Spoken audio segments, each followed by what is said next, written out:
नमस्कार। आज आपल्याला बनवायची सुक्या खोबऱ्याची चटणी। त्याकरता मी हे 1 वाटी खोबरं घेतलेलं आहे।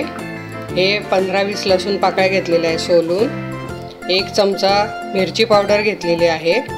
अर्धा चमचा हळद, पाव चमचा हिंग घेतलेला आहे।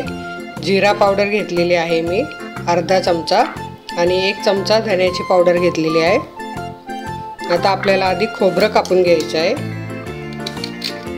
असं सुकं खोबरं आहे हे असं सुरीने आपल्याला सगळं कापून घ्यायचं आहे।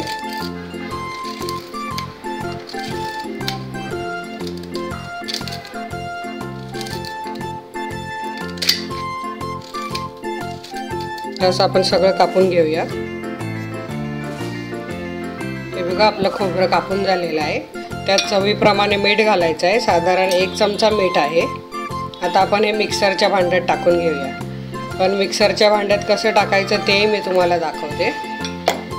हे बघा आधी लसूण घालायचं आहे। याने काय होतं, लसणामुळे खोबरं ओलं होतं आणि ते लवकर बारीक होत नाही। ते लवकर बारीक न होण्यामुळे काय होतं, जेवढं जास्त खोबरं बारीक जेवढं जास्त वेळ लागेल तेवढं त्यातून तेल सुटेल आणि चटणी खूप चवदार लागते। म्हणून मी सांगते आधी आपल्याला लसूण घालायचं आहे, त्यात हे खोबरं घालायचं आहे, त्यात हे सगळे सुके मसाले घालायचे आहे। हे बघा मिरची पावडर आहे ही 1 टेबलस्पून आहे। धन्याची पावडर अर्धा चमचा आहे। जिरा पावडर पाव चमचा, हळद अर्धा चमचा आणि पाव चमचा हिंग आणि मीठ घालायचं आहे चवीप्रमाणे, साधारण 1 टेबलस्पून आहे। आता आपण हे छान मिक्सरला बारीक करून घेणार आहोत। बघा इथे तुम्ही बघू शकता खोबऱ्याचा कसा रंग छान आलेला आहे चटणीचा आपल्या, आणि हे छान असं तेल सुटलेलं आहे आणि याचा वास पण छान सुटलेला आहे। तुम्हाला जर तिखट आणखी पाहिजे असेल तर तुम्ही आणखी तिखट घालू शकतात। ही मी मध्यम तिखट केलेली आहे। आता आपण ही बाउलमध्ये काढून घेऊया।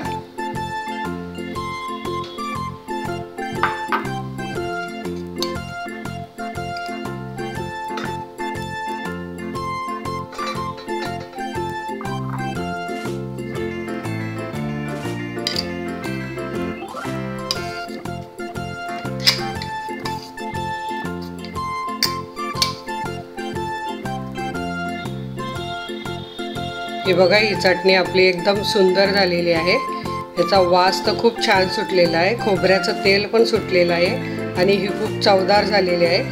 अशी ही तुम्ही चटणी करून बघा।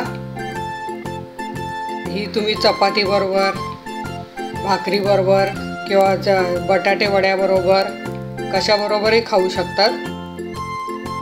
ही चटणी तुम्ही बनवण्यासाठी आता तुमच्या मोबाईल स्क्रीनवर माझा लोगो आला असेल, त्याच्यावर क्लिक करा आणि माझ्या चॅनलला सबस्क्राईब करा। म्हणजे अशा छान छान रेसिपीज बघण्यासाठी तुम्हाला मी व्हिडिओ टाकल्या आधी तुमच्या मोबाईलवर येतील।